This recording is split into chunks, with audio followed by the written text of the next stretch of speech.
Hi, everyone. Welcome to our November meeting for the East Oak Park Neighborhood Association. Diana, hey.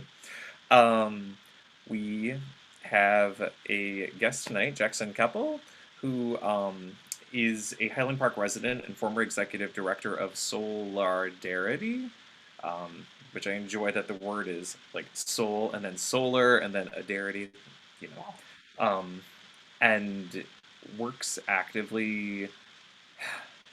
What was the turn of phrase? It was really good. Oh God, I have a phone call coming in.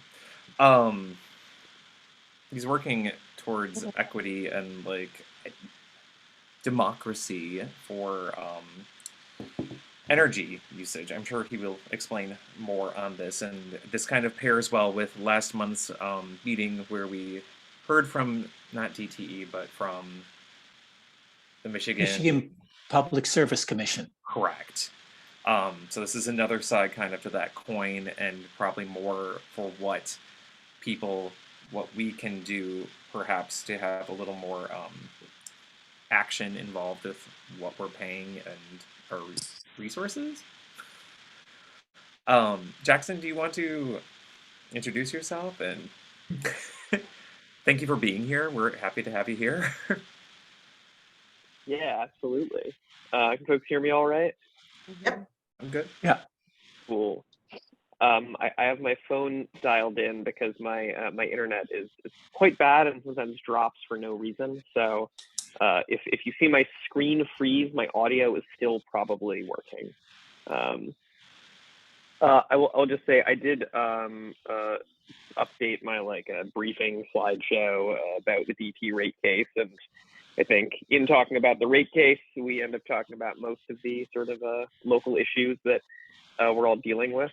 I would just say I am going to try and screen share. If I find any issues with that, I will ask someone else to share for me. But I'm happy to do that. My intent today, I just want to confirm sort of so from what I heard is y'all had a conversation with the Public Service Commission, and there were some sort of follow-up questions about wanting to understand more deeply what's actually going on here, what are DT's plans, what are they filing for, and a little more of what does it actually take to get some advancement on the issues that are impacting our various communities. I just want to ask before I kind of launch in, it would just be great to hear from a couple folks about what are kind of, for you, just what are kind of the standout, really important energy issues that are present for your community, for you personally, just so I can kind of focus in. There's a lot in this case, there's a lot going on at all times, but I want to kind of make this as relevant and helpful to y'all as possible. Well, I think probably everyone will agree that one of the issues is power outages, and just the fact that the system itself is so vulnerable, and electricity is so important. When we're out of it, we're in need. And why aren't they putting the investment needed to upgrade the system? I will add that one of the things that came out of last month's meeting, as our state representative Regina Weiss was here, and she was talking about the fact that there are legislative requirements or allowances as to the amount of money, the amount of profit that the DTE can make. And her point of view was that until the legislature addresses those guaranteed profits, there'll never be an impetus to invest more into the system. And correct me if I'm not saying that properly. Anyone else who was at the meeting?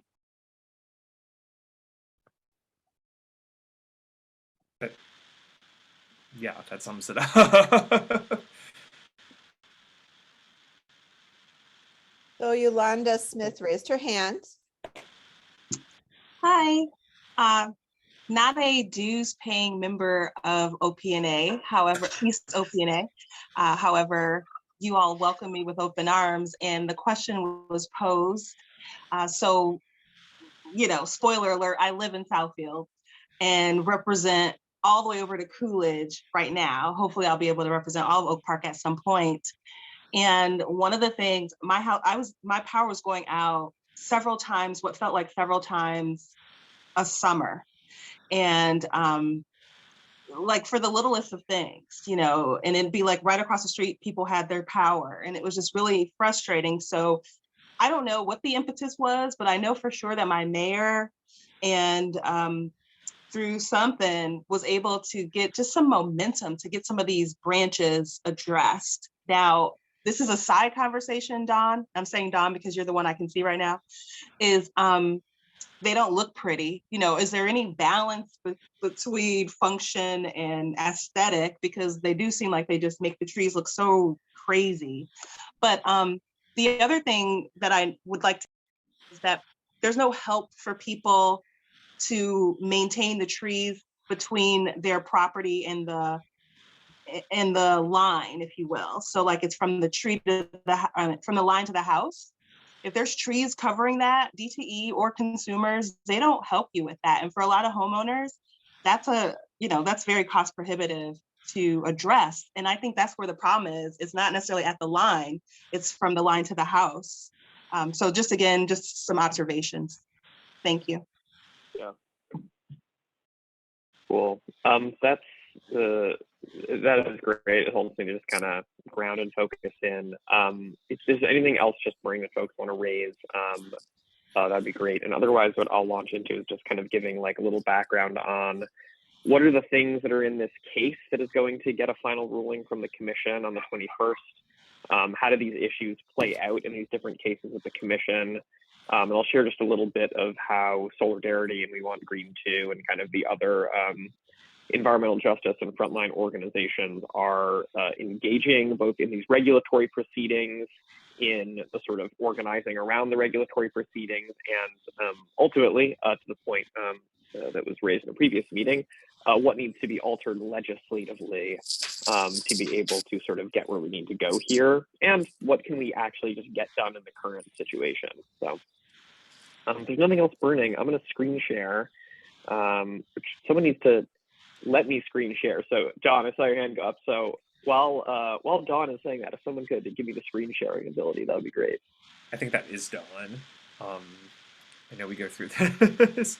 We're using her account. So I don't remember what I have to do. there should be. Can Do you have to you, make him administrator or something like that? I just have to make him a host. I had to go to his Host. little picture and now I just did. can I make a suggestion? Jackson, you're saying that your internet connection is dicey. Can you do the presentation without the visuals so that, because if we lose you, we can't get the control back. Is that correct? Here, yeah, well, so what I just did, hang on one second. And just FYI, co-hosts can share, anyone can share. You don't have to be a host or a co-host. While I was host, I just changed the sharing so that participants are allowed to screen share, and I just passed the hosting back to Dawn, so we're all good. Thank you. Jackson, where are you? Cool. Your internet's so bad. Highland Park. We are, yeah, it's a long list of serious infrastructure problems. Systemic racism is no joke. But I am going to go ahead and screen share now. And I will just say, because I won't be able to see everyone visually while screen sharing, just like interrupt me or drop stuff in chat if you have like questions or sort of coming up live. I have And I will just yes, go ahead. I have another comment. I'm sorry to interrupt. I was trying to find a place to interrupt. I think one of the issues that really sparked a fire in our neighborhood and with our mayor is that the future of our service, they're considering, I forget what they said, like a 9 or 12% raise in services, and we are losing such, crazy amounts of service when there isn't even weather to be spoken of. So that was, I think, another comment that when the woman who was our guest last week, or last month, I'm not Mega. remembering her name, but yeah, when she brought that up, I think everyone's antennas went up to the sky, because we're dealing with so many outages and such the service is not continuous. And so that's why we're interested in talking to you, Jackson, to find out where you're going with keeping DTE on task, or is there another circuitous way of, somehow infiltrating and figuring out how can we stop this for-profit energy service that we're all connected to, but they have a bottom line and they have, board of directors. And this is a different kind of scenario that I didn't realize how much we have no power, quote unquote. So that was, I think, a real big impetus to have you join us this month. And Peter, who was instrumental in asking you, I know just kept on hammering about how DT is consistently ranked like the worst in the nation or one of the worst or something really bad. Even in their presentation, they're just like, Oak Park substations are pretty terrible. And they like kind of didn't tell us how many. Like, there's a lot of things that were in really bad disrepair, but we don't really, like, what can we do? We have no alternatives, right? Unless we decide to say, screw Money. it and go off the grid, but I don't think anyone's gonna, I don't think we're there yet. Yeah. So one thing I will just say this as general framing is that I think the rate case is a very good case study of a lot of things. It is case study of a lot of the fundamental issues that are present in just the governance of the system, the power dynamics at play generally, who has the right to say different things, and who has the power to actually ensure that the things they say have an impact. So I did hearing this, I did add a couple of things, just a little bit about like the baselines of how do investor-owned utilities work and how does a rate case work in terms of like how price is set, because it helps to give an understanding of how exactly do they get to keep raising rates while performance is so poor. Right. And to give a clear answer, rates are dissociated from performance for investor-owned utilities in most situations.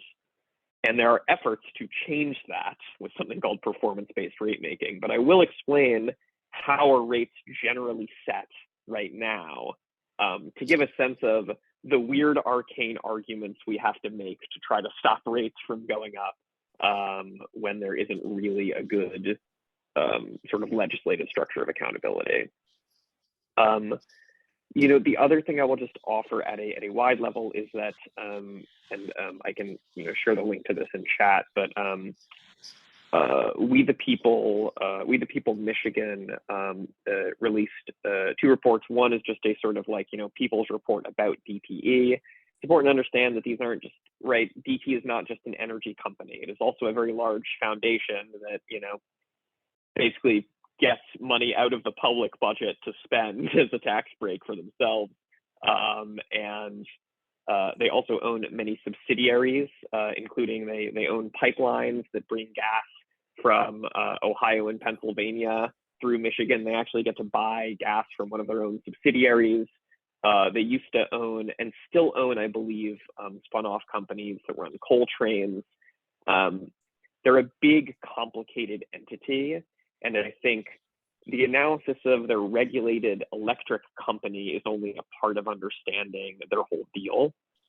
And what I would offer here is it's important to understand the mechanics of the regulation. How are rates set? What can we do to fight back when these things happen? Because we do have power and leverage in many cases. And to understand that DT spends a lot of money every year to kind of stay in everyone's good graces. And I think one of the really important things to be aware of is that they donate to almost every elected official in Michigan. I think the report last indicated there's maybe 5 people in total in both houses in Michigan that haven't accepted DTE money. in the last year. This is important context to be like, the reason I'm like, when y'all were like, we need someone to come and present, I was like, absolutely, because the only way we're actually going to deal with this is if a whole lot of communities from all over the service territory kind of get together on what do we want and how do we get there. And while there's certainly a lot of issues uniquely harming and impacting communities like Highland Park, there are universal damages being done to all of us. And I think that I'm glad that more people are starting to pay attention to it. That's what I'll offer as my like overall framing. And I will just start talking about the case itself. Just someone confirm for me on audio if this is coming up and looks correct. Yeah. We've Yes, got, there. Is this brief or is this Cool. like the long thing? I can do it fairly briefly. How long should I talk before we just fully open up to questions? Sandy, how long should he talk? My personal opinion is I would not go past 10 minutes. I think even 8 minutes is a long time because it gets, Well, we want to make sure we keep our neighborhood informed. So I understand that, but after a while it becomes kind of brain numbing for me. that's what I'm lose- saying. We want to know. So you're saying 10 minutes max. That's Great. what I say. Okay, great. Let's go. That's just me. That's fine. That's why I asked. That's good. I will. So I will do that. I will cover, I think, like sort of like key elements of the case and sort of like what we can start doing in this and future cases. I will also aim to. There's a lot more information here than that, so we can kind of double back and look at other stuff that comes up in questions. So just by way of a little bit of like deeper grounding, right? In this context, I've been a technical assistance provider to our Highland Park Communities LEAP multi-stakeholder team, a lead expert witness in this case on behalf of Soulardarity and We Want Green too. And I am sort of doing a lot of this work very locally as it impacts my community in Highland Park, and also working with some regional organizations dealing with the same issues kind of across states. I'm going to try and cover, I think you already got this a little bit of what is a rate case. So I'm going to talk about that briefly, overview the proposal, highlight some areas of concern, and highlight sort of actions that were taken and can be taken in the future. I think you already got this from the commission, right? The DTE is, they call themselves a lot of things. I call them an investor-owned monopoly because that's the most accurate term. To raise rates, they need approval from the commission. They file testimony with the commission outlining how much money they need per year, what they need it for, and where they want it to come from in terms of the residential ratepayers, the industrial ratepayers, et cetera. We file testimony and response, rebuttals, briefs, replies, cross-examination. A judge makes a proposal to the commission, and the commission makes a final decision about that. The decision on this case is coming up on November 21st. Based on what some people said, I do want to just share, right, that it's important to understand, in terms of DTE's behavior, how does the investor-owned utility business model work? And a rate case is essentially a very complicated version of this calculation. They add up all of their annual expenses, so operations, programs, staff, all of that stuff, the cost of the coal and gas they have to buy. Operating expenses get added up. Then they add up the cost of their infrastructure investments, the profit margin they're going to earn on those infrastructure investments, and they break that out over how long the infrastructure is going to last. They build a $1 billion gas plant and they think it's going to last 50 years and they're going to make a 9.9% profit on it. They need to make, 1 billion plus 9.9% divided by 50 every year. They do that for every piece of infrastructure. They divide that by how much energy they think everyone's going to use, and they come to the price per unit of energy, and then they break that out across the residential, the commercial, etc. Key things to understand here is that they don't make a profit on anything but infrastructure investments. So they want to spend as much money as possible on infrastructure, or capital is the way that it gets kind of broken out inside of them. This means that they're not incentivized to spend very efficiently. They're incentivized to spend a lot to build things much more than to maintain things. It also means they're not incentivized to help people use less energy. Less energy use, or from DTE's perspective, less energy sales means a higher price. And this, generally speaking, all that the commission is arbitrating in a rate case is, are the expenses they're projecting accurate, and are the cost of infrastructure they're projecting accurate, and is the profit margin they're asking for reasonable? Rates are not set currently on the basis of performance. So reliability, performance, customer service, these things, while DTE tries to talk about that they're doing a good job on these things, they have no fundamental mechanical relationship to how much we're supposed to pay for energy. That's important to understand as we get into why do they get to do this. So this is DTE's first rate hike since the pandemic, a pandemic in which they made record profits, primarily from the residential ratepayers.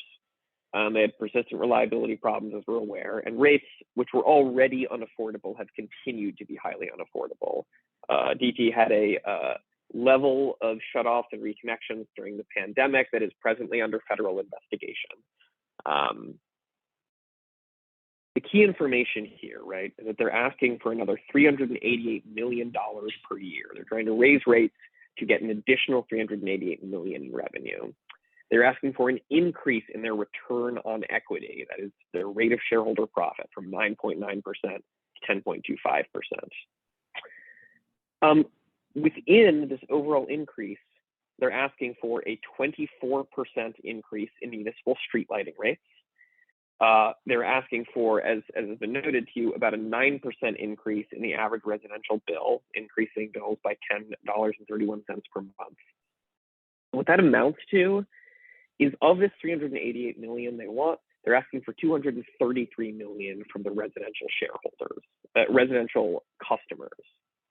And giving, as a result of this rate case, they will deliver another $283 million per year to their shareholders. This is in their own exhibits. They don't talk about it very much in the case, but in their exhibits and their work papers, they lay out this number quite clearly. This is just basic financials, right, of what they're asking for and what the outcomes are going to be for residential customers and DTE shareholders. The overall themes of the proposal, I think, and this is where I think, whereas a lot of interveners will take lines of, well, we need to argue that their cost of capital is actually lower than 10.25% and sort of argue within the logic of the case. We have argued that, in essence, none of their proposals in this case make a lot of sense if you're trying to improve reliability, improve affordability, do all that. You can look at it and find all kinds of reasons that they're kind of nonsensical. If you look at it from the perspective of maximizing their interest in the long term, everything makes a lot of sense. So they want to spend a lot of money in capital investments, primarily on infrastructure. A lot of what they want to spend on is tree trimming. They want to treat the tree trimming as a capital expense. They want to treat tree trimming the same way they treat building a coal plant, as opposed to treating it as maintenance, because that generates revenue for shareholders. They undercut the value of personal and community-owned solar, the kind of things people might pursue to deal with reliability. And they try to establish themselves as a lead provider of new technology like batteries. They propose a ratepayer-funded program where DTE will allow people to put utility-owned batteries in their home and pay DTE a monthly fee for the right to have that utility-owned battery in your home. And critically, they do not propose any performance-based metrics. They do not say, we're going to commit to this metric of reliability, affordability, health, equity, and service. They have been asked to many times by the commission, and they have not proposed any performance-based metrics. That is the overall theme, right, of this proposal by DTE. And I think, you know, one of their general talking points is, well, infrastructure costs money and we have to spend money to deal with this problem. You're making $1 billion. I don't think anyone disagrees with the fact that infrastructure costs money. But when I can look at your own exhibits and see that you want $233 million a year from the residential customers, and this proposal is going to increase payouts to shareholders by $283 million per year, I have some fundamental questions about how much you need this money for infrastructure. So I have a areas of question. concern. Yeah, please. You've addressed a couple of times that about the reliability and the performance, and they've been asked to do better with that or change that or make that a requirement. They've been asked to do it, but obviously they're not responding. So what is the next step? I mean, who forces them or strongly encourages them? So it is the commission has kind of directed them to do it, and they've said they will. They don't have a legislative hammer on them to do it, but they are moving forward with it. The judge in this case actually did a very interesting thing in her recommendations. In her recommendations to the commission in terms of ruling on this case, she said, DTE hasn't proposed performance metrics despite saying that they would for many years. Commission, I think you should inform DTE in your order that if they don't propose performance metrics in the next case, the commission will consider proposals for performance metrics from other interveners. What she essentially is saying is, tell DTE that if they don't provide the first version of the proposal, you're going to let Soulardarity and We Want Green 2 and the Michigan Environmental Council make proposals directly. So it seems like the commission is beginning to muscle up on them and say, if you don't do it, we're going to let other people do it, and we're going to make rulings based on that. That is a positive step that's happening at this point. I am going to quickly highlight a few of the key issues about this proposal, and then, because I know that we're trying to kind of keep comments brief here and move in. Few key things. DT makes a big show of talking about, you know, race and class equity in their foundation. A bunch of discovery questions, just to be clear and on the record that they did not consider race and class equity in any element of their proposals.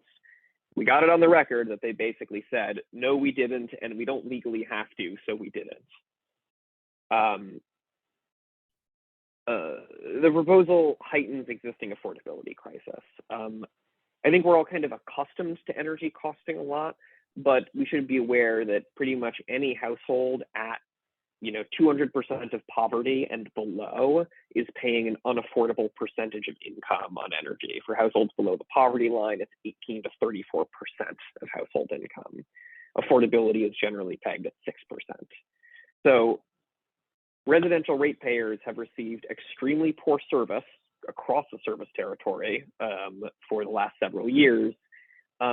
Yet DT is proposing to raise rates on everyone, despite that poor service, especially on low-income people who are experiencing some of the worst impacts and so experiencing some of the worst service and paying some of the highest portions of income for that service.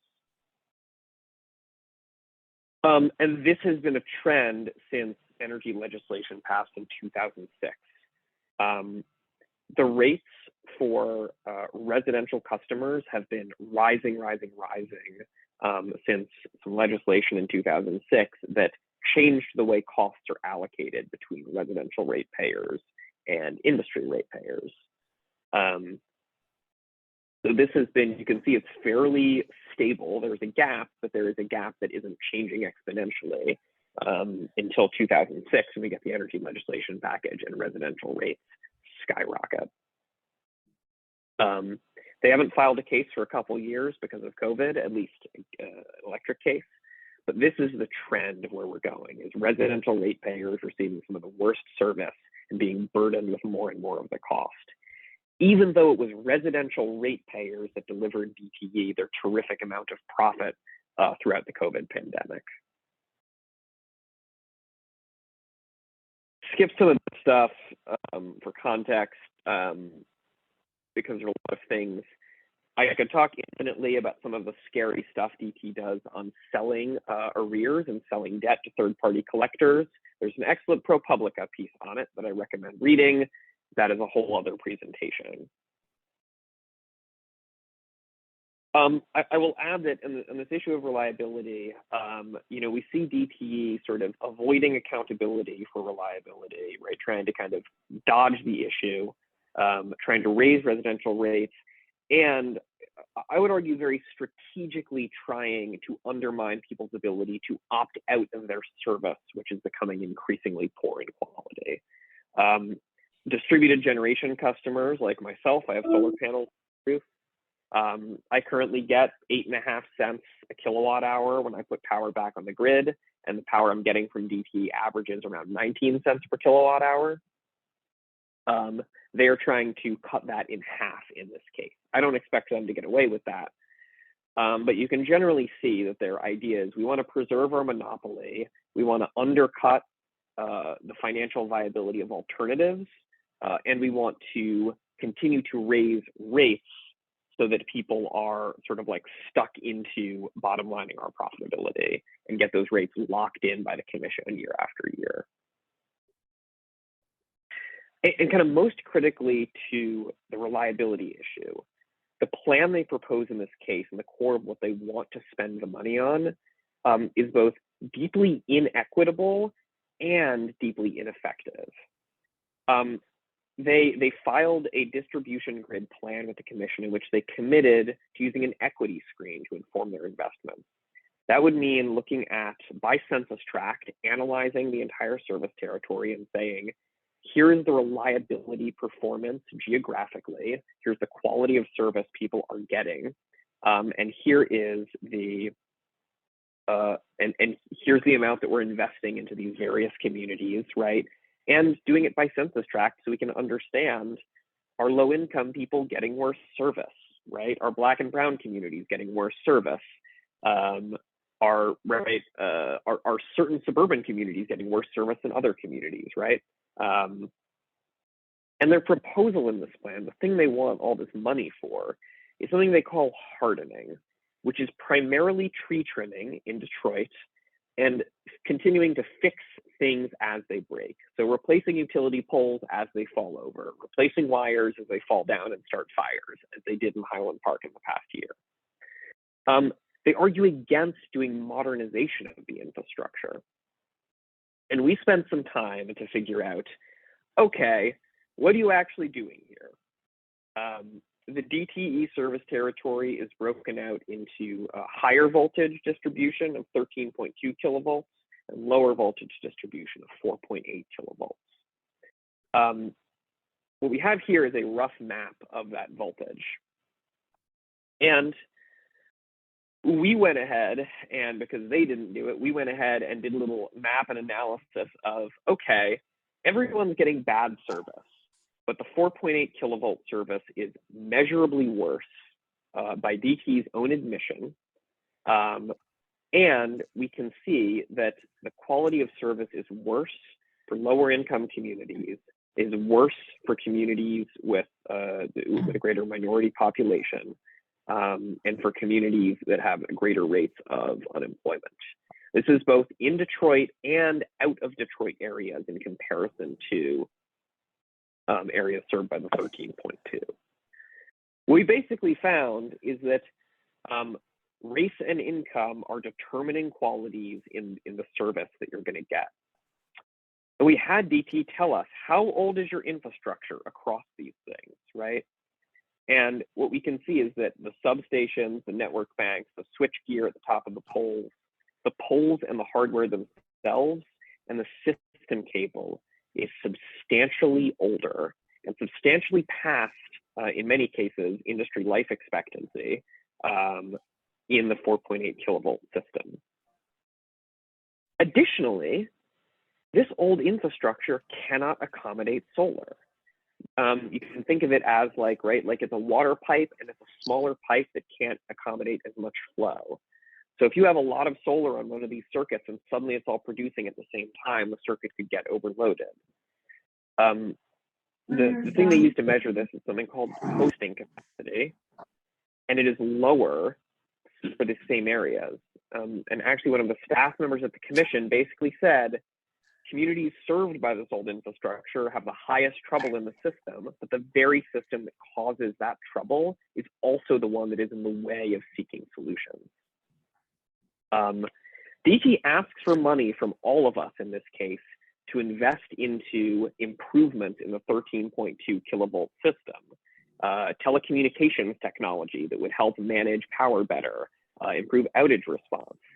And Joy Wang points out, you can't integrate that technology into the older infrastructure. So you're saying you want to spend a bunch of money trimming trees and fixing things as they break, and you're not going to modernize all the infrastructure up to the same standard. Meanwhile, everyone is paying the same rate hike.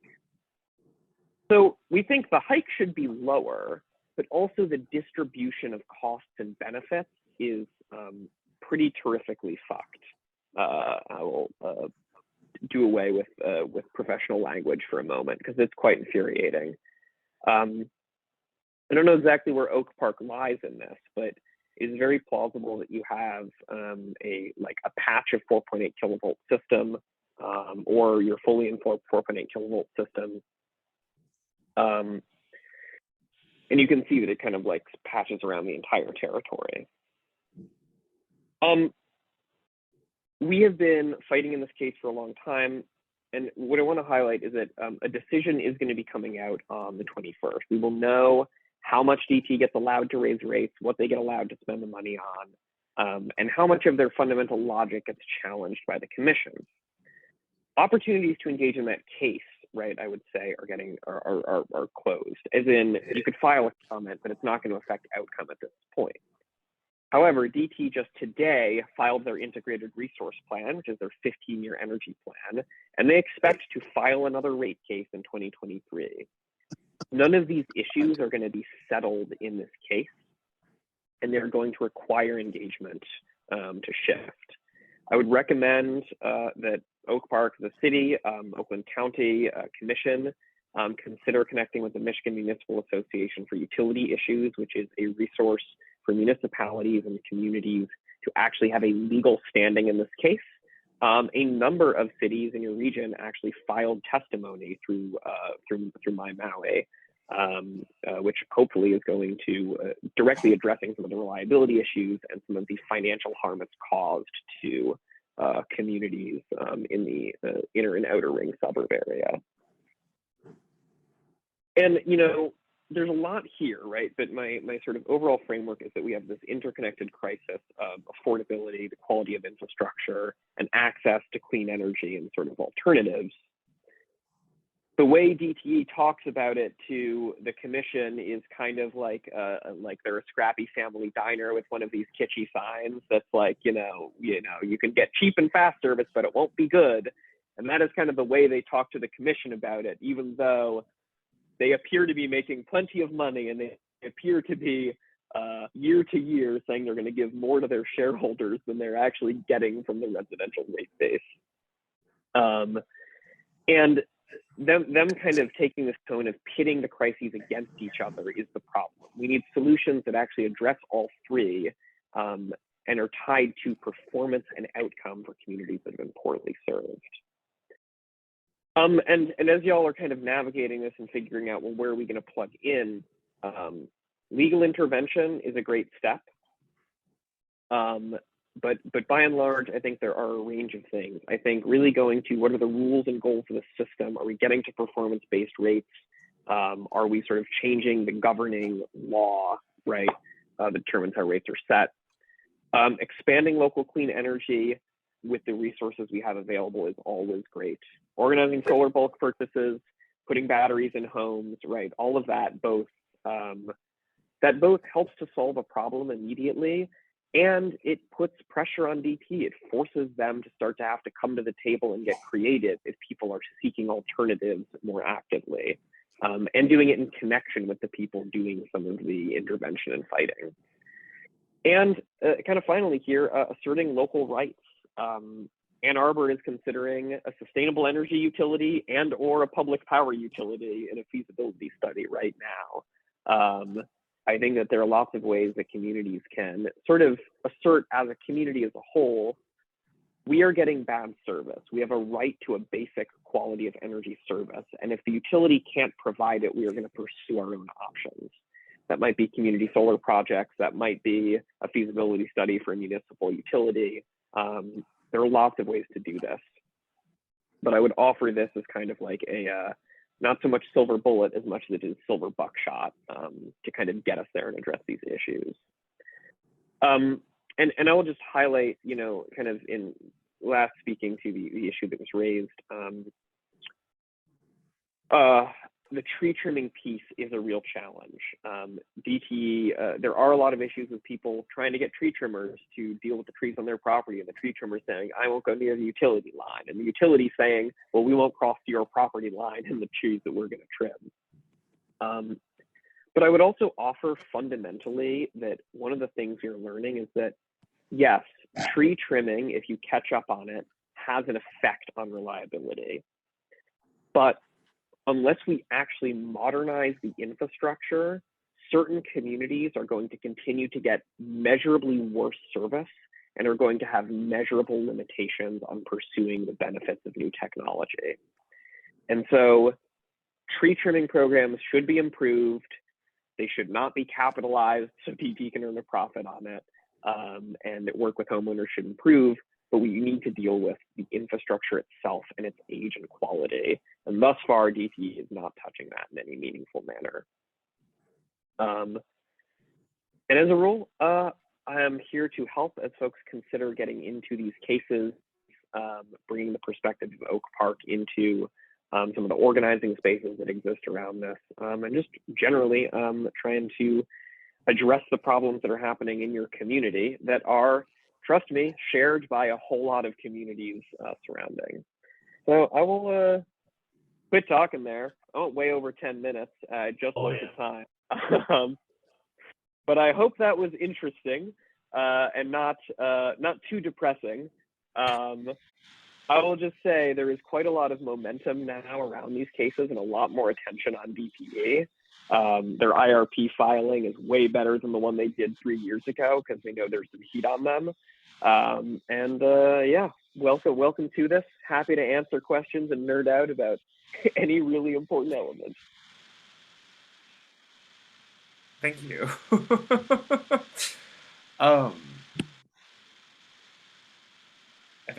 If anyone has any questions, feel free to unmute and ask. Leslie, Dawn, your hands up. My brother lives up north and he put solar panels on his roof and he pays just taxes on his service and it's not DTE. Why are we stuck with DTE, but other parts of the state have other options, other sources, you know? Yeah, so the whole, generally speaking, in the history of the utility system, utilities were set up as state-protected monopolies.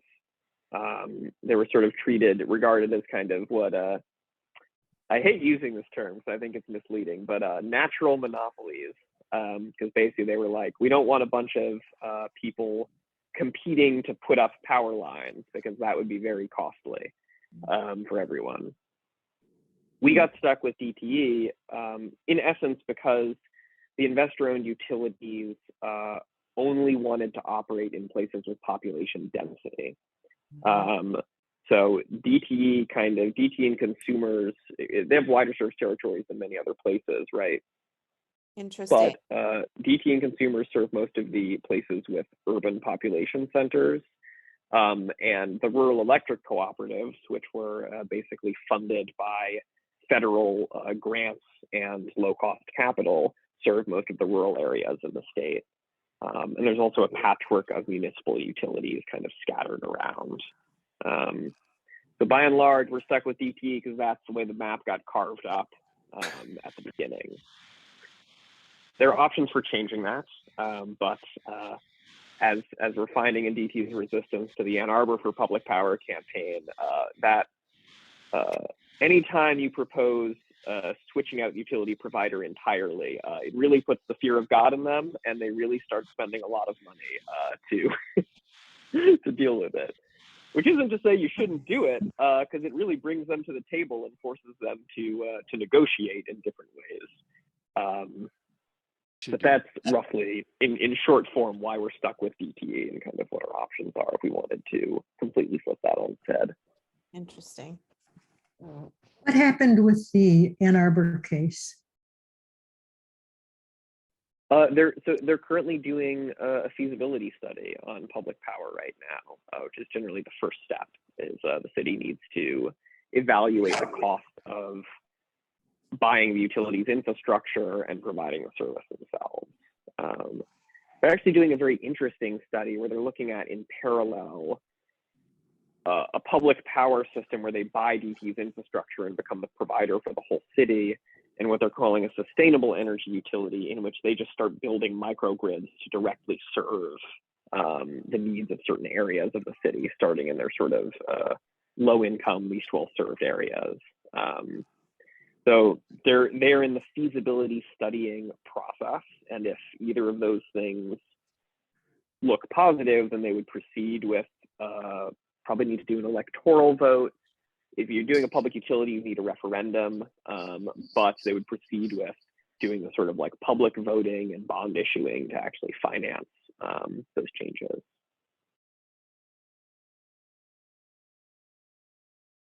They're talking about infrastructure rebuilding. But the one thing that really bothers me about mentioning the infrastructure is what are they referring to talking about the infrastructure? If we have, and I know this is going to be really boring for a lot of people, but it's been bothering me for years. Since I've been here in this area, if there's a slightest storm, the same area, and I know you have nothing to do with repairing that, but it's the point of saying infrastructure. Every time there's a storm, if there's a slight bit of wind, our area of Oak Park with the Ferndale district, with the Ferndale grid, is out 90% of the time. So they're talking about infrastructure. Are they going to be taking anything downstairs, or are they going to be leaving it alone? What infrastructure meaning what? So this is a big thing that we took issue with in the case. They're asking for a big increase, and a lot of what they are saying they want to do is they're asking for a lot of money for some service territory-wide programs, but a lot of it is for this hardening program, which they're calling a capital program, but it's mostly tree trimming.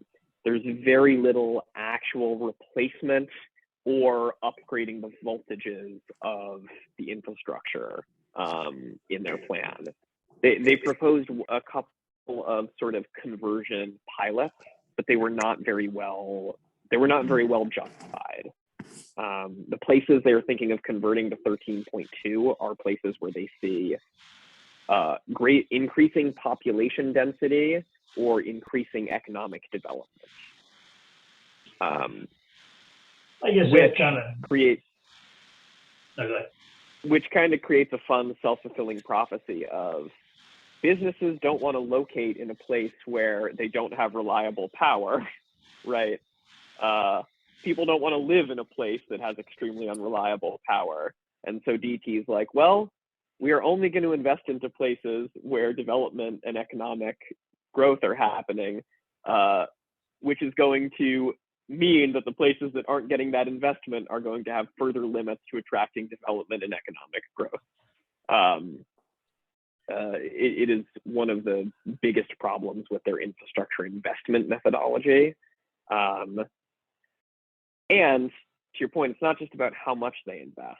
They spend a lot of, actually very glad to be having like the suburbs Detroit conversation here, because they spill a lot of ink talking about the percentage of strategic capital that they spend in Detroit compared to other places. And I will just say, like, this is like, I'll be very blunt that I think that is like a coded race narrative that they are playing with. They're like, we're spending all this money in the subtext Black city of Detroit, right, compared to all the other places. So y'all really need to stop asking for more money. And they run this line in the regulatory scheme, and they run it in the public media.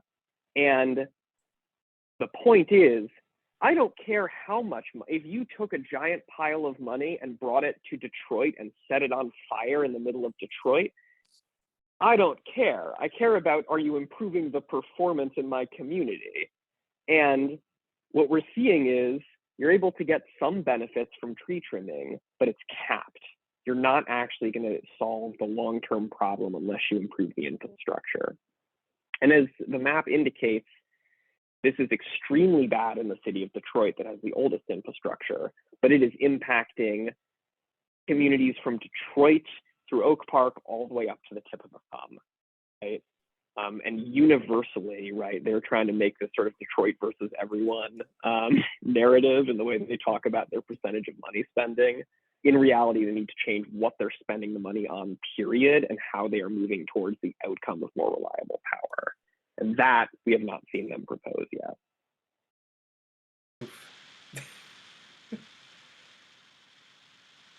Wow. Have any more questions for Jackson?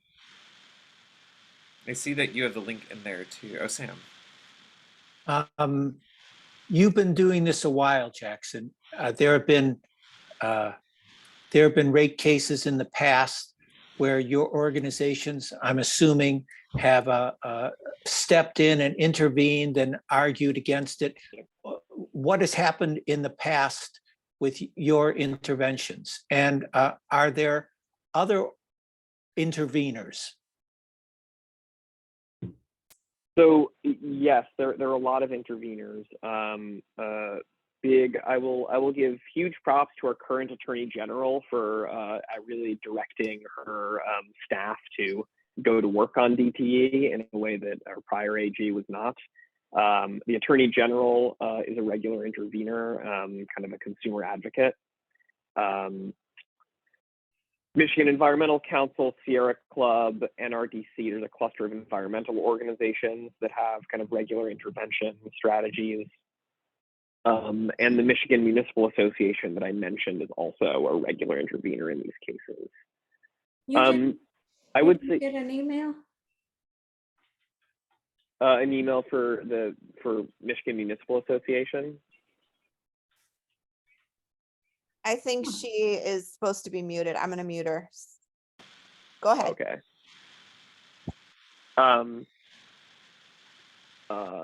And I would say, so a few things have been changing. So commissioners, 3 people, they're governor appointed. We initially, I think, didn't see much change from the Whitmer appointees. But in the last case, I will say, just by way of kind of a normal standard, normally the utilities ask for twice as much as they think they're going to get, and they get about half of what they ask for. That has been the pattern of rate cases in Michigan for a long time. When we started intervening about 5 years ago, that was kind of the standard, right? DTE and consumers, DTE refers to Michigan when talking to their shareholders as a very constructive regulatory environment from their perspective. So historically, they've asked for a lot and they get about half. Now that we have 3 commissioners now who are all recent appointees. In the last Consumers Energy electric rate case, DTE hasn't filed one in a while, but in the last Consumers case, the judge made a certain indication of the judge said, you should give them 30, 40% of what they asked for. The commission cut it down to only giving them 10% of their request for consumers. That is an indication of some amount of shift from the commission. And additionally, their treatment of our issues has been improving. So we started talking about this infrastructure issue in a case 4 years ago. And in this case, the actual staff of the commission who write their own testimony were writing testimony about infrastructure quality, equity, and equality of service. So we've seen some things shift. I am very curious to see what the final ruling that we're going to get on the 21st looks like, because that is going to give me a kind of bellwether of like, all right, this is the first big rate case since all 3 of you have been appointed. We put in really good testimony. We turned out to a public hearing. We gave you all the political cover. Y'all better make a good ruling on this. So my expectation is that they are going to slash DTE's request substantially. And I'm curious what they do with the performance-based rate making stuff and some of the more fundamental arguments we're making about how DTE should kind of be held to account to actual performance quality, as opposed to just, largely doing whatever they want. So the trend is positive. I wouldn't say transformative yet, but we are maybe in a good place to get there because of the amount of attention and pressure that is coming onto the utility right now. That would be my short version. Unless someone else is going to speak, Mayor, you want to go ahead? Jackson, if all of Detroit's infrastructure needs replacing and most of Oak Park's and inner ring suburbs is hugely expensive and there's no one to pay for it but us, right? It could be paid for, there is actually nothing stopping public budgets from coming in to support this. Say that again. Oh, the state or the government. I mean, so I think it's important to say, the building of the electric infrastructure 100 years ago would not have been possible without substantial state involvement and intervention.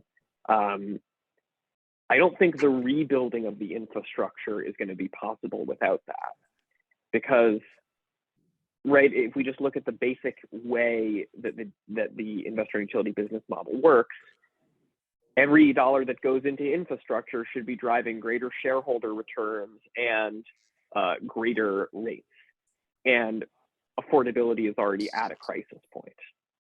So I think we are going to need to get creative about where the dollars come from.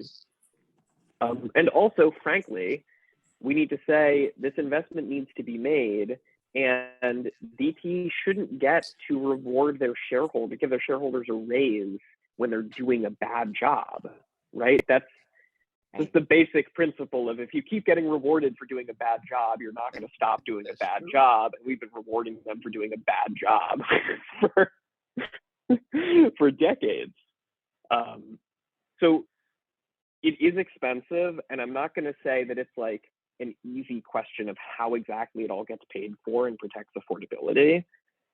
But we need to be having that conversation, right, much more centrally at the scale of money that it's actually going to require. Because raising our rates year after year to not do conversions and infrastructure improvement is not strategic. And I think that, yeah, there's a lot of federal money for electric infrastructure right now, right? Should DTE get to absorb that money and spend it on tree trimming? I don't particularly think so, right? So I think shaping the way IRA and other dollars kind of come down into the local space. I think is another space too, just speaking from the local government perspective of where local governments kind of aligning with each other and figuring out how do we want to see this money spent to improve the quality of infrastructure in our communities, and do we think DTE shareholders should get a raise for getting that money and putting it into their capital budget? I think that's a hard fight for any one city to take on, but it is potentially a more manageable fight when we think about like coalitions of cities working together to make statements and make arguments about how we think public dollars should be spent to solve this problem. John? How can I become a shareholder? It's a publicly traded company. You can buy shares. I've been meaning to do it myself. Yeah, it seems like that's the job to have, but I digress. That wasn't my true sentiment. Seriously, like where they're not elected officials, and yeah, they're guiding the Band-Aid industry of chopping trees down instead of planning for the future.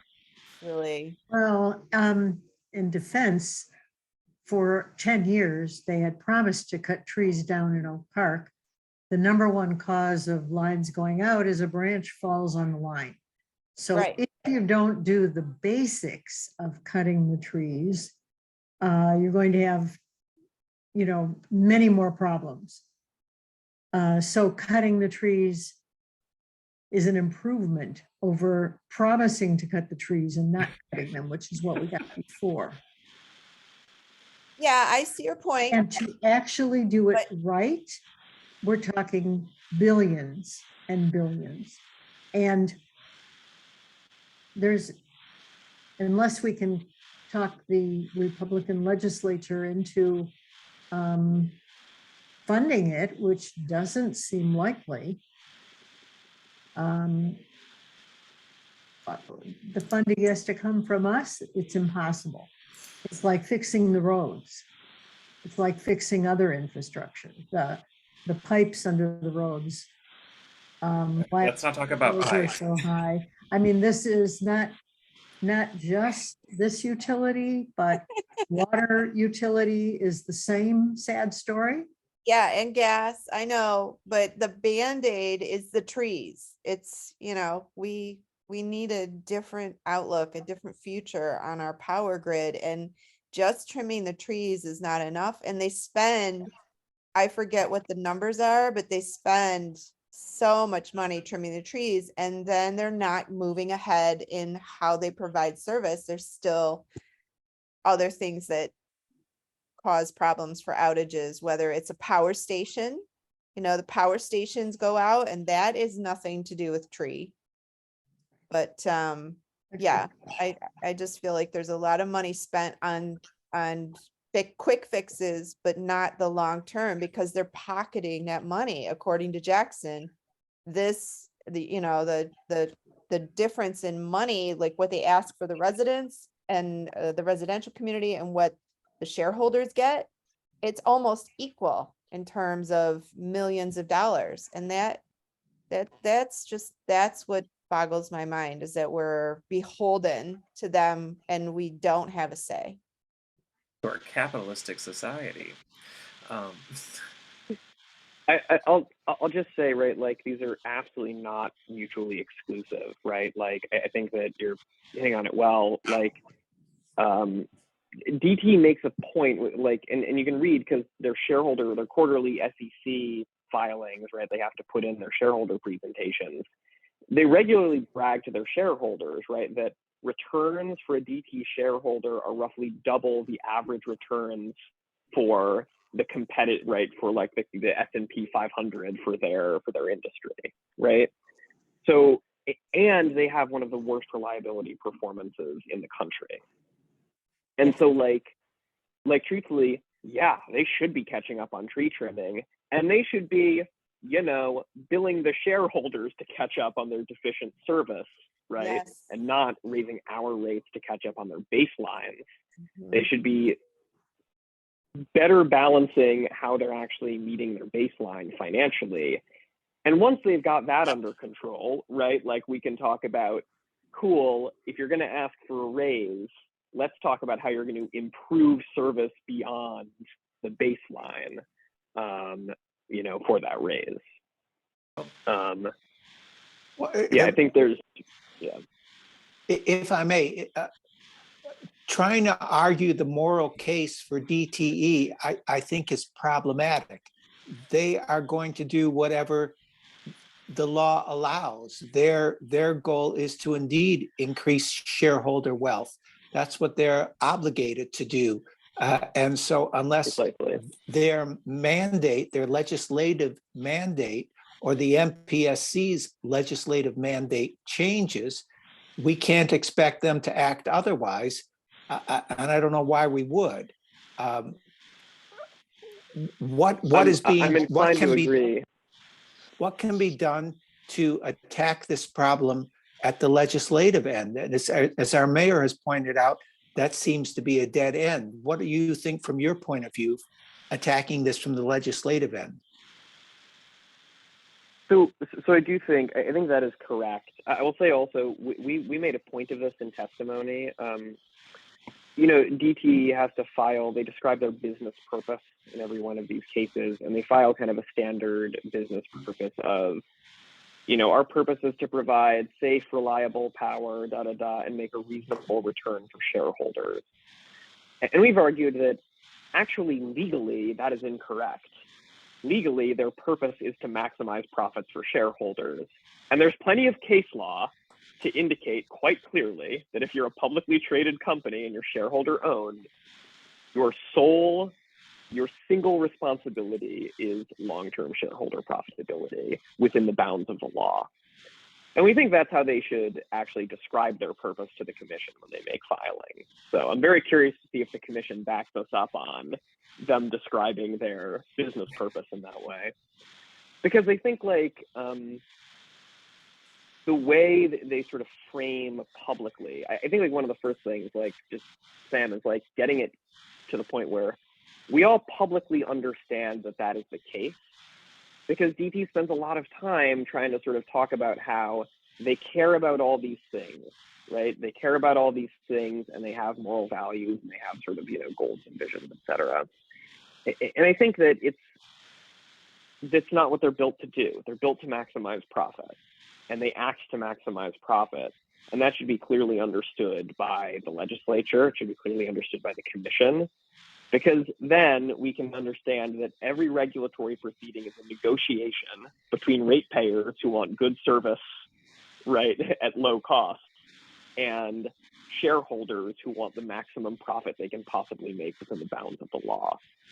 And that, right, that is a much clearer kind of negotiation to have.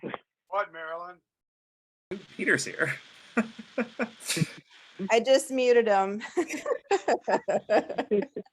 Jackson, this has been a lot. It seems that's one of the key sticking points is shareholder profitability works over an annual cycle, whereas infrastructure improvements and works over generational cycles. And it requires the sort of intervention that can think in terms of bond structure and long-term financing, not annual financing and annual returns. And there's a contradiction there. Yeah, and in fact, DT's cost of borrowing is much lower than their cost of shareholder stock right now. In fact, many people just kind of said hey, during the pandemic, it was rates are rock bottom right now. Borrow at rock bottom rates and make improvements, right? You don't need more equity, right? You can take on a little more debt. And they don't like that very much. So, I will say, if we're going just to legislative points, I will say that I think community solar legislation is something that has it is pushed forward and kind of kept slipping and falling. But legislation that allows for communities to actually build and set up generation that is local would actually be a huge step forward, even on the infrastructure pieces, because it changes some of the pressures on DTE to provide quality distribution infrastructure and forces them to spend less energy planning around building big power plants and more energy planning around the quality of local infrastructure to distribute locally generated power. changing the sort of rules governing solar production and the value that people get for solar on their roof would be very helpful. And I would also say like rate reform, rate making reform at the state level could be huge, right? Sort of changing the fundamental rules that govern which rate classes have to bear the cost, and kind of changing the fundamental rules around what exactly do just and reasonable rates, which is what the commission is technically supposed to be setting. What does that mean? What is included in just and reasonable? And are there performance expectations that mean that when DTE does a bad job, when they do a bad job, they pay the cost rather than they do a bad job when we pay the costs, right? In non-monetary ways.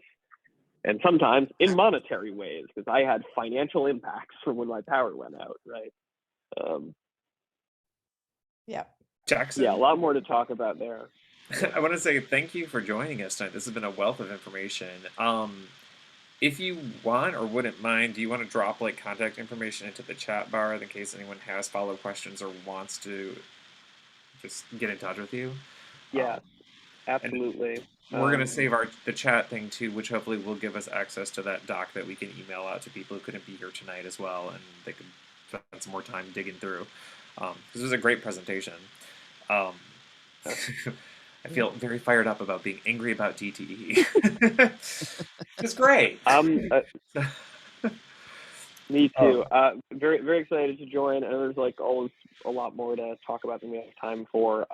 But I will just say I will be shortly digging into what they've proposed in their 15-year energy plan that they just filed today. And whenever they file their 2023 rate case, I'll probably still be doing expert testimony work for Soulardarity and We Want Green 2 on that.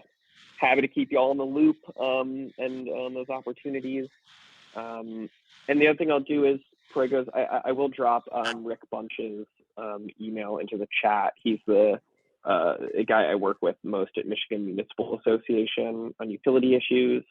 And I think for Mayor McClellan and who was it? Commissioner here. I think Rick is a great point of contact.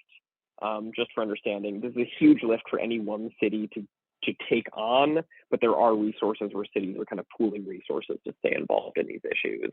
And Rick's a great resource for those things. Great. Hopefully in 2023, you can come back in person and talk to our group. Yeah, I'd love to. I know we have one other little topic for this evening for this group to chat with, and you're welcome to stick around if you want, but like you're also free to go.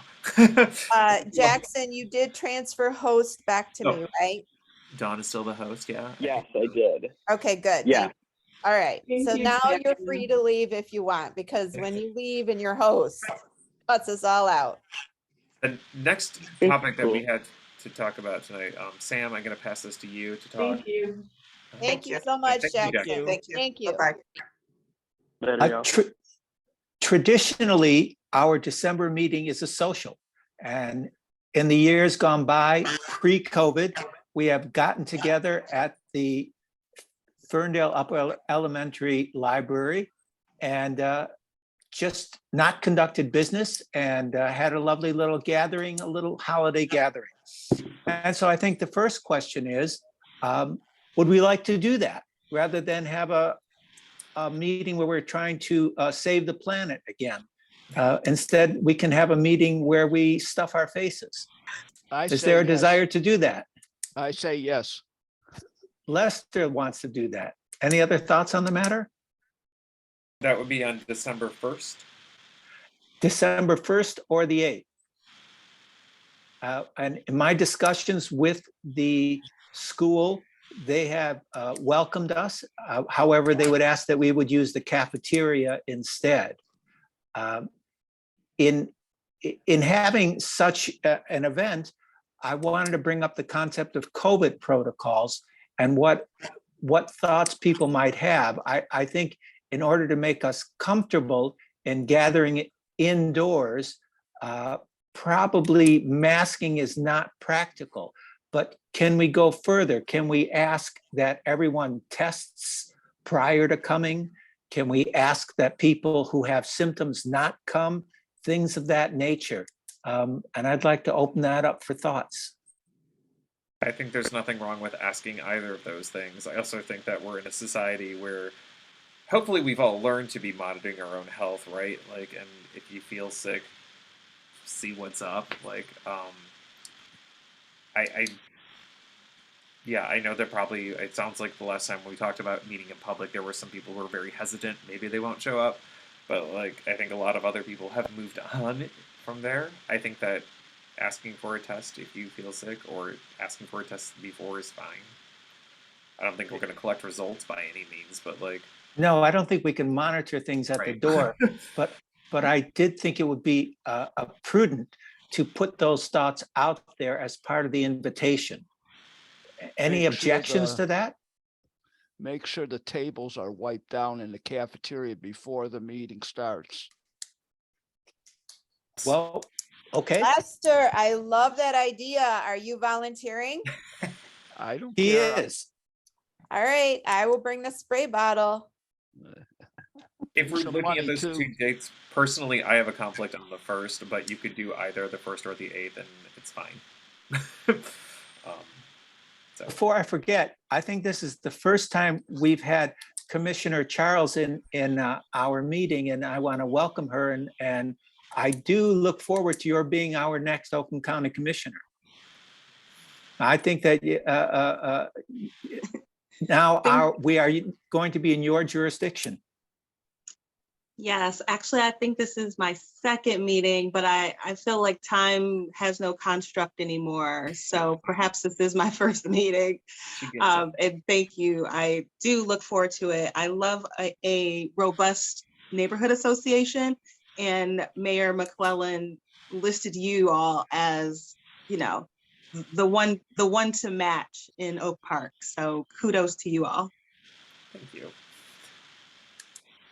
Any further thoughts on this concept of a social? Anybody who thinks it's a bad idea? Oh, there's one.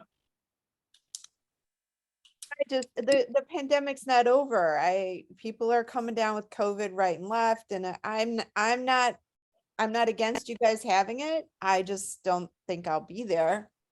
That's everyone's choice. Dawn, COVID isn't going nowhere. It's going to be here forever. I agree. And if you're going to live a protective life in your house or on a computer screen, that's where you can live. We can live stream the meeting if you want, because a lot of people are hesitant. But I meet every month in the Hazel Park library with a bunch of guys, about 20, 30 guys, and I wear a mask. I don't have no problem. I will, if I go out in public, I wear a mask. Yeah, definitely. But I don't, that's my opinion about meeting in person, that it's risky still, that some people, they'll make a choice not to go, and that'll be what there. do the people do that has to go to that school every day? It's risky for them. Yes. Yeah. Yolanda, did you want to chime in? I did. And again, I'm probably totally out of line, but schools are cesspools, generally speaking. Like, you might be better off at a non-kid location for people with sensitive systems. But I look forward to whatever you decide, and we'll look forward to trying to be there. Put it on my calendar. Oh, there was one other thing. Is it like a voting meeting? I'm not sure if you guys have bylaws and things like that. If you have dues where people could pay. There are no dues. Okay. No dues or bylaws or any level of formality. Or officers. You're so Oak Parkian, my goodness. The official COVID rate, according to the CDC for Oakland County, is 20 cases per 100,000, which is on the low side. But most people I know that have contracted it don't report it. So it's probably, the infection rate is probably higher. On the other hand, daily life seems to be going along like it always has. I was in Trader Joe's yesterday had a mask on. How many people were in there? Probably 50, 60. I was the only person in there, including the staff, who had one. So I was in Trader Joe's too. Friday at Trader Joe's. Diana, did you want to? Yeah, just a thought. People would be a lot more comfortable maybe if where we met, we all wore masks and we could bring something that was wrapped or baked that people could take home and eat later on their own. Because if we could be masked indoors, I think a lot more people would come and be more comfortable. That's what the Ferndale students, they're masked when they come to school. Are they? Yes, I go past that school every day and I see them wearing their mask. hey, friends, I have a 8:30 Zoom meeting that I have to participate in. One of 4 people. So I was at the election workers training session, which I thought would take about 15 or 20 minutes. A lot more complicated than I anticipated. And it's going to take a lot more time out of my day than I anticipated. Got to be there at 6 a.m. and could be there till 10 o'clock at night. But hey, I fell on the grenade, you know, like that. So I'll see all of you soon. Thanks, Peter, and thanks for volunteering for voting. This is for the mayor. Are they going to have police protection at the polls? Oh, you bet. Okay. You betcha. Interesting. Any other thoughts on this social idea? Do you want to leave it up for us to discuss it? Aside from all of the poll stuff, huge increase in anti-Semitism. And it said for elected leaders to stand up and stand opposed to violence against minorities, all of us. We're canary in the coal mine. And when that starts, that's the start of bad things. So we need to stop it. Stop all this anti-Black, anti-immigrant, anti-Jewish. Especially this week with the Jewish Center. What's that? Especially this week with the Jewish Center, all the stuff going on. Mm-hmm. What are you talking about, Lester? They had to shut down the Jewish Center because of something in the bath. They had a pipe bomb in the school, and somebody called it in 2 times this week. In Oak Park? No, No, Bloomfield we Hills. don't have one in West Bloomfield. West Bloomfield, twice. 2 separate threats, like 2 days in a row. Were they real or were they just threats? Did they were find Last I heard, anything? they were just threats. The police said they weren't, get the phrase they use, not real, but there's a proper term that they use, but Credible. credible. I think that was the word. But, and they think it was the same person that called in the threat, and they're working on the case, but it was like 2 days in a row. Well, as far as the social goes, maybe we'll continue this with the steering committee and come to a conclusion and relate it back to the group as a whole. Back to you, Jeffrey. I was gonna say that's what I would think too. We're nearing 8:30, so we should wrap up. Yep. Thank you all for joining us tonight, elected officials. Looking at you two, thank you for being here, Jamie, Yolanda, Marion, everybody. I'm like looking at the screen. Dawn. Oh, I said 3 elected officials. We have our 3. I mayor, thought you said me, and I was Doug. like, yeah, you. Okay. I also, I mean, Peter left about voting, but vote next week. It's an important thing, a very important thing. If you've not turned in your ballot yet, then go to the polls on Tuesday or turn in your ballot before then. You could drop it in the mailbox at the. You can vote in person at City Hall. Yeah, great. Hours tomorrow, Saturday, and Sunday and Monday. That you can go in and vote. If you like to vote in person, you can go in and vote. You can also turn in your absentee ballot if you like to do it that way. But you can vote in City Hall ahead of Election Day. Is it on Election Day? You can vote there too? No, on Election Day, you have to vote at the polls. Okay, so up until. Friday, Saturday, Sunday, Monday, you can vote at City Hall. Okay, Make sure your friends are voting. Yes. Like really, Children and grandchildren. if they're of age, yes. Grandchildren might not be old enough, yeah. Like they say, vote early and vote often. It's in Um, Chicago. No, vote one time per election. Yeah. So, Dawn, have you got the chat recorded, saved, and the recording saved? so Do we need to when- help you with that? Yeah, when the meeting ends, then it loads and then I gotta copy it. And that's what happened last time. I just closed my computer. Like I was tired of waiting and then it stopped recording and then I couldn't capture it. So I won't close my computer until this 1.5-hour meeting has loaded. And then I'll take it to YouTube. And then I'll get the link and we can share it on all the different sites that we are connected to, Instagram, Facebook, Nextdoor. But that's what happened last time. I just got tired of waiting to load and I just closed it up. I think that's what happened. And I took pictures of the chat. So I do have all the information, even if it isn't recorded. And also- I'm not computer savvy. So these are, Dawn, yes? if you tap on the chat, there's 3 little dots and there's a way where you can save the chat. It's a really helpful thing to have available to you. So you just go to the little chat. Okay. There's an opening there that says save chat and save you a lot of time. yeah, and then it opens up in a Word. And everyone can do notepad that. You don't file or even have something. Yeah. Yeah, I thought so, but I don't see it.